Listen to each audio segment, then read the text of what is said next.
Fraser doesn't have an alibi and he's extremely jealous. You are very skilled at summing up. And yet you haven't asked Japp to arrest him. It is too soon. But I agree, without the letters announcing the crimes, Fraser would already be behind bars. Bon, I think we have enough elements. Let's reconstruct the events at the scene of the crime. I can't imagine how the murderer wasn't seen, though. Surely she must have struggled. Let us try and imagine the scene.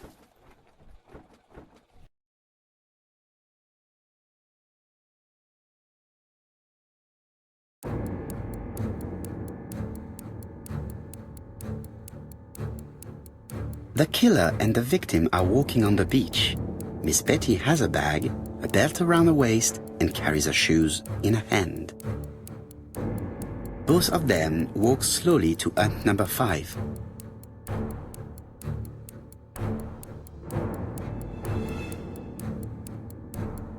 Both of them walk slowly to hut number 6.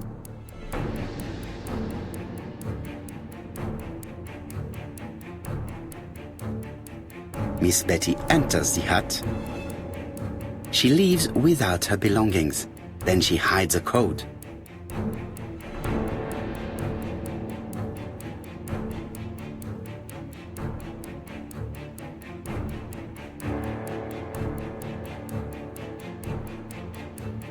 They keep walking. Then she removes her belt. The murderer moves behind her and then attacks her by surprise. The body falls, lifeless, on the sand. Everything appears to match the crime scene, mon cher Hastings. That is exactly what happened.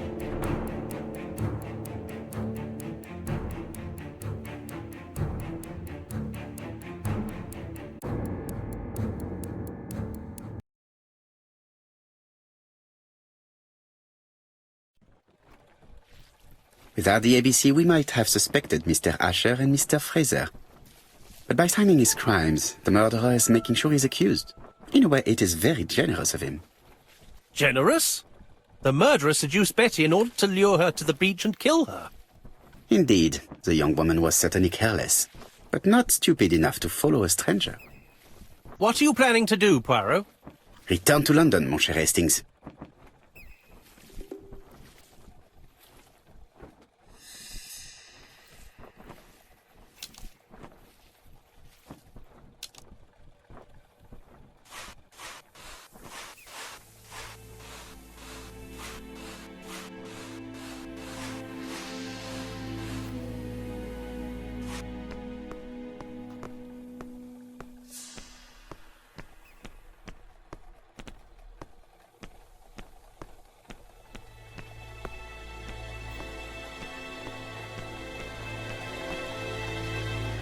Right, back to London.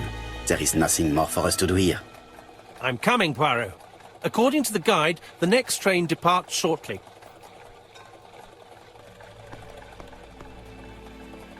Right, back to London. There is nothing more for us to do here. I'm coming, Poirot. According to the guide, the next train departs shortly. Right, back to London. There is nothing more for us to do here.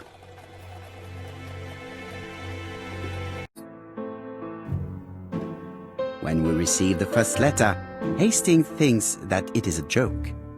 As for me, filled with foreboding, I prefer to inform Chief Inspector Japp. Mrs. Asher is not suspicious of the murderer, whom she takes to be an ordinary customer. The old lady turns around to take a packet of cigarettes. She is beaten to death. We investigate the first murder with Hastings. No suspect has a motive. A few weeks later, we receive a second letter signed ABC. Chief Inspector Japp is informed. The victim's name should start with the letter B. Betty Barnard leaves her work. She's dressed to go out. The young woman is strangled on the beach.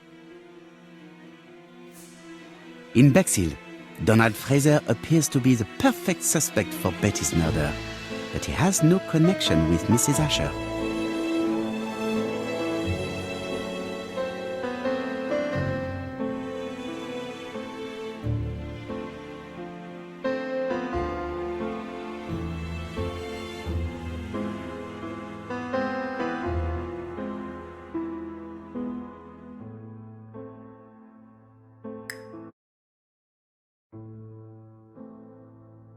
Jap has decided to reveal details to the press. The alphabet murder is now famous. It is not a bad idea. The more people who know, the greater our chances of finding out something of interest. Poirot, I have a bad feeling.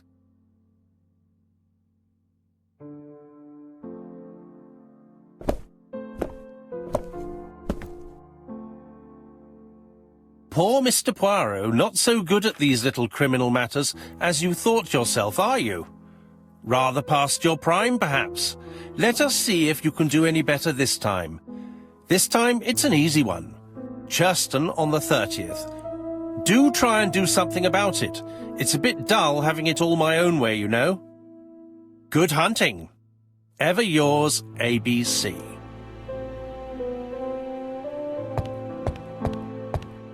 Good hunting. Did you hear that, Poirot? The murderer seems to be taking it all as a game, a challenge. He will strike on 30th in Churston. We must warn Scotland Yard.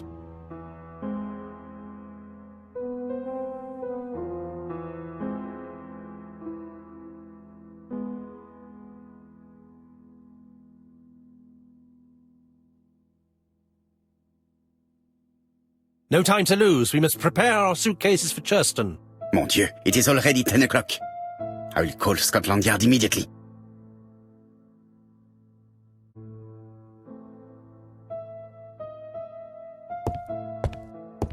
In his haste, Hastings tore the envelope.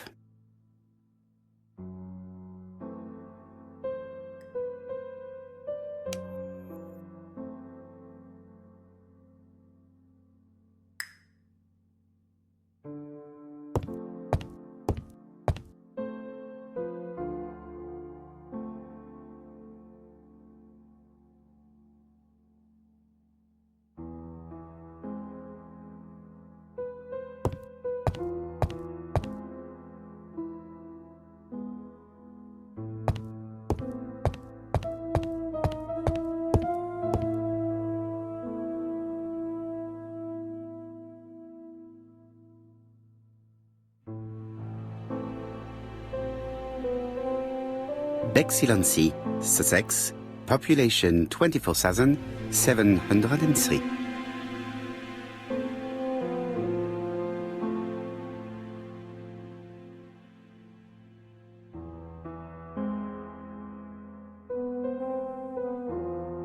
Hastings' photo album.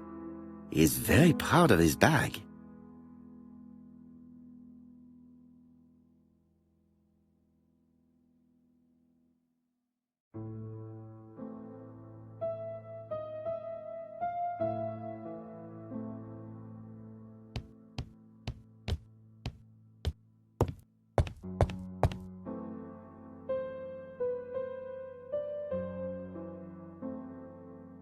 Daily Flicker, July the 26th, 1935. The Bexhill Horror. Young maid strangled on the beach. Killer struck at midnight. Daily Flicker, July 30, 1935. ABC affair, no progress. The alphabet murderer is still on the run. Ever since the police found the connection between the Bexhill and Andover affairs, the inquiry has barely progressed. In this issue, we are publishing provocative letters sent by the killer to Hercule Poirot. Unfortunately, they have not yet helped to find him.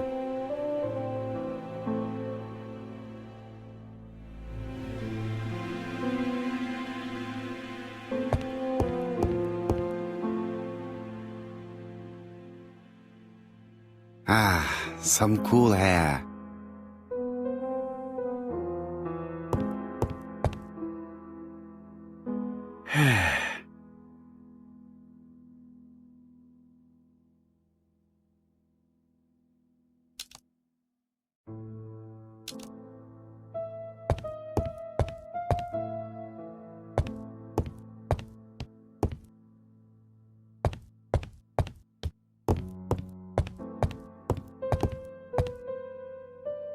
I lock my revolver in this drawer. I've not used it in a very long time. I lock my revolver in this drawer.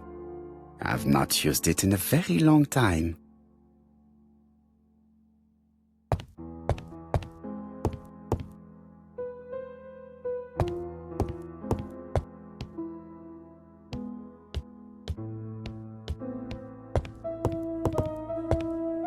It is not a good time.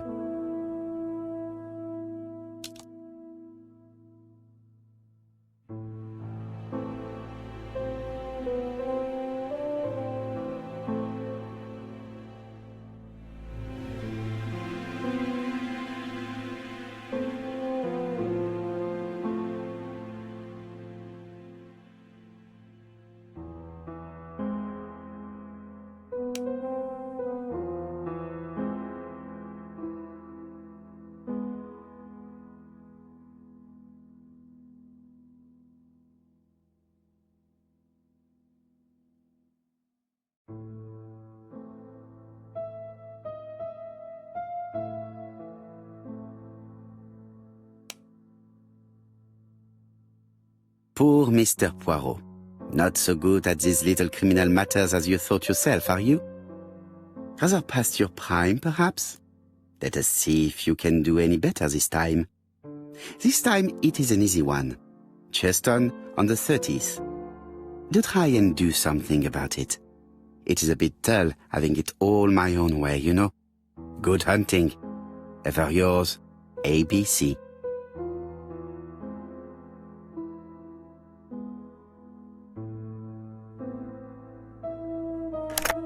Hello, chap. We received a new letter from ABC in the 10 o'clock post. Where and when? In Cheston. Today. Today? I'll inform the population immediately. I'll check the train times. Call me back.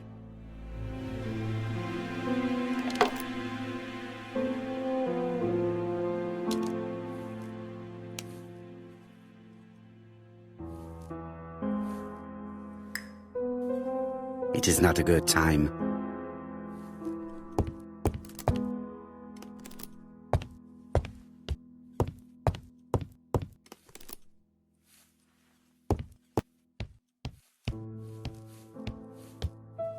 Hastings, what you are doing is an absolute disaster. That is no way to pack suitcases. Heavens, we must hurry! We have to get to Churston before the murder!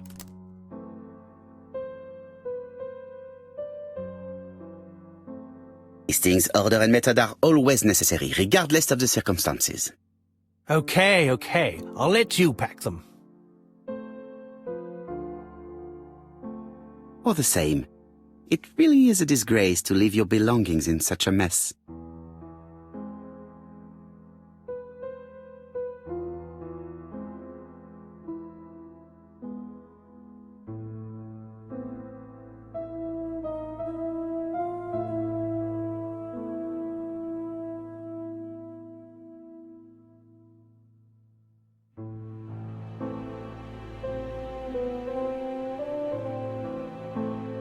Voila!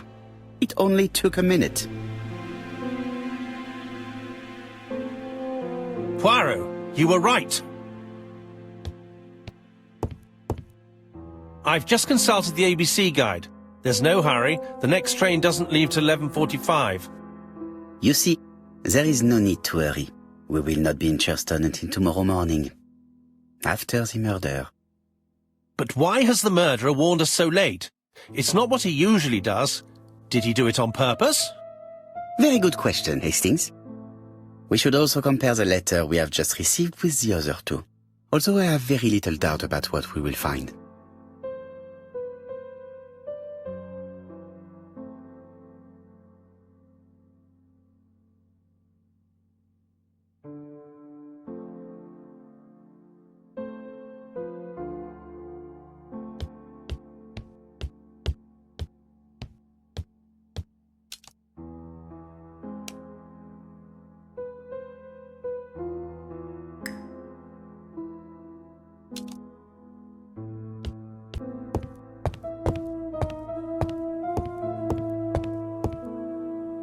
Right, let us compare this new letter with the second one.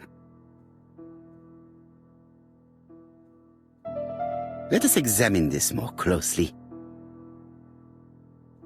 certain characters in the two letters may have similar defects. Yes, this I is weird. Yes, the I characters in the two letters do indeed have the same defects. I have to find some other similar defects to confirm my theory.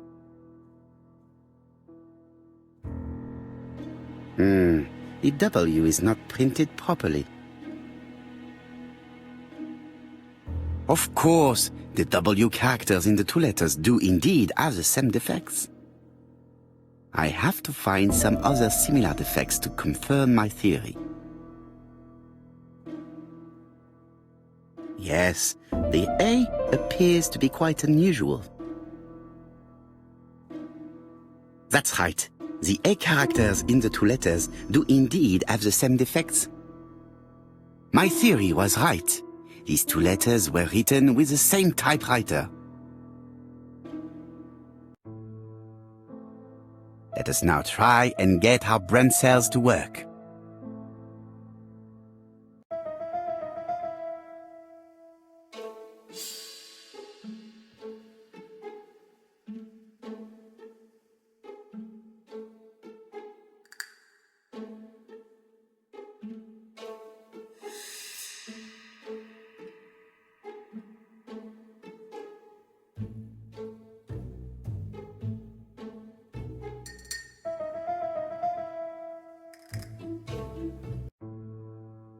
The letter should have arrived in time. The postmark shows that it was sent 3 days ago. However, our man made a mistake in the address, which explains the delay. All the same, the post office took their time correcting the error. Come on, Poirot. Your address is not quite as well known as that of Scotland Yard. Poirot, the telephone.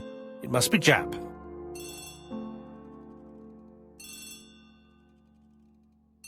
Hastings, it would appear that you are getting slightly thin on top. Really? I hadn't noticed. Poirot, the telephone. It must be Jap.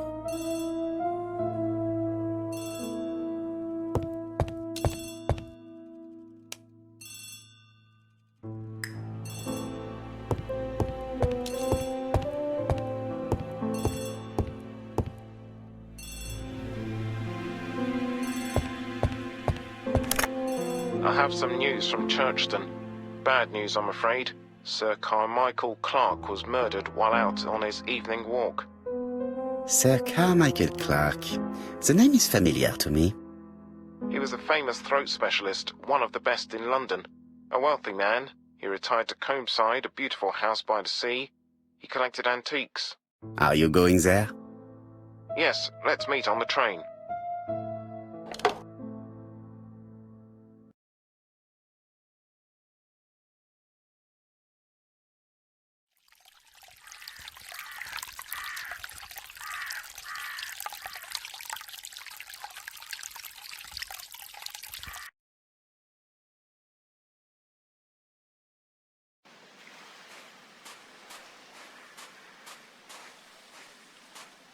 The victim is called Sir Carmichael Clark, one of the best throat specialists in London. The body was still warm when we found it. If we'd been warned earlier, we definitely could have saved him. It appears that the murderer made a mistake when he wrote his letter. A mistake? Lucky for him. And what if he did it on purpose? No. He's defined his madcap rules and he's sticking to them. It's a matter of pride for him. Shall we go up to the house, Poirot? You go, my friends. I will come soon.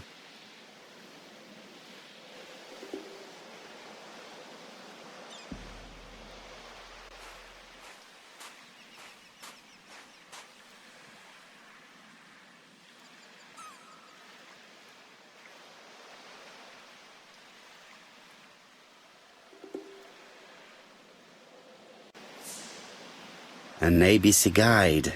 The murderer's customary signature, covered in blood this time.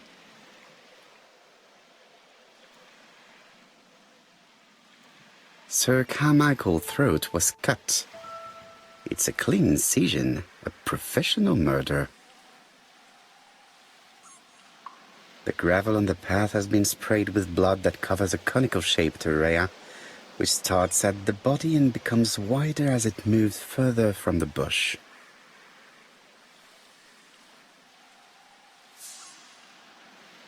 Apart from the wound to the throat, the body is untouched.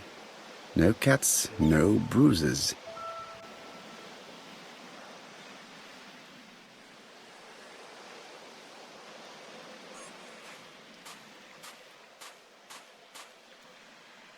Jap has emptied the victim's pockets and has laid out their contents on this piece of wax cloth.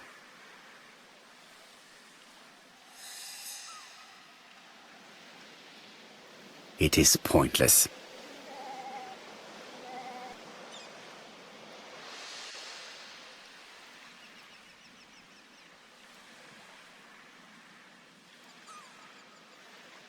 An oriental dragon. It's an old piece, much older than the pocket watch on which it was fastened.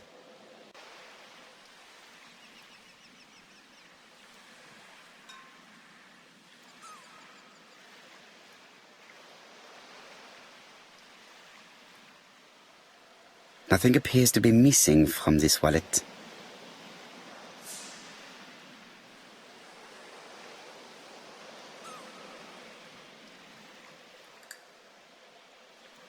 A signet ring, very probably with the Clark family's coat of arms.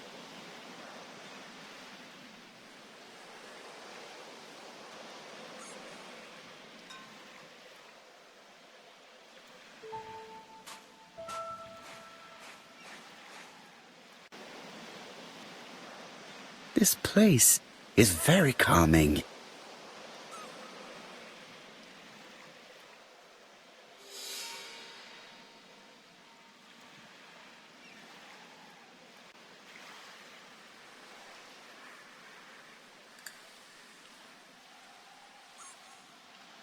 The site is exceptional. It is easy to imagine that Sir Carmichael used to enjoy stopping here every evening.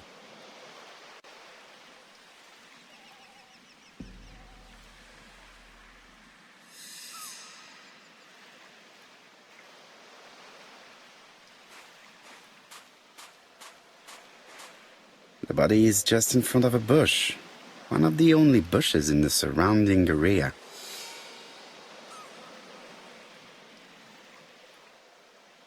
The vegetation behind the bush has been trampled.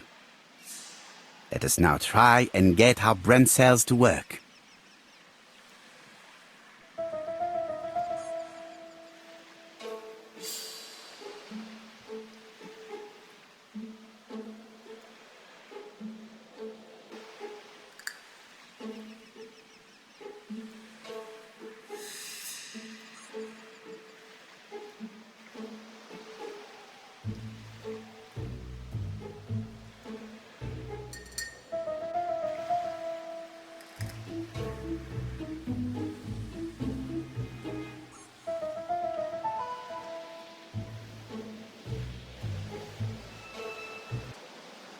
Sir Carmichael had his back to the bush when the killer cut the throat from behind. A fatal blow that sprayed blood over a range of more than 1 meter. Let us now try and get our brain cells to work.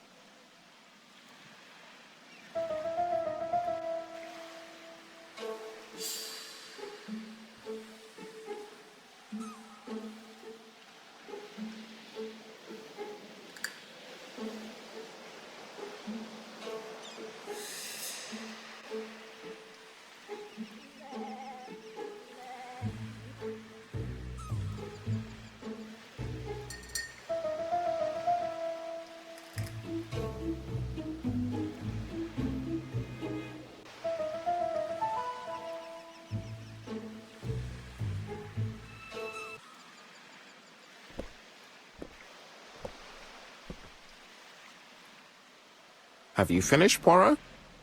Chief Inspector, many questions remain unanswered, but I am certain of one thing.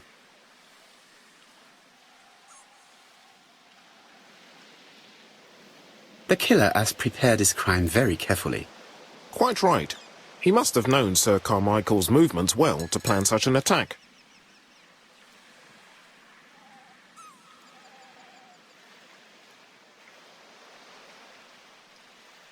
The murderer struck with terrible savagery. Yes, blood flowed.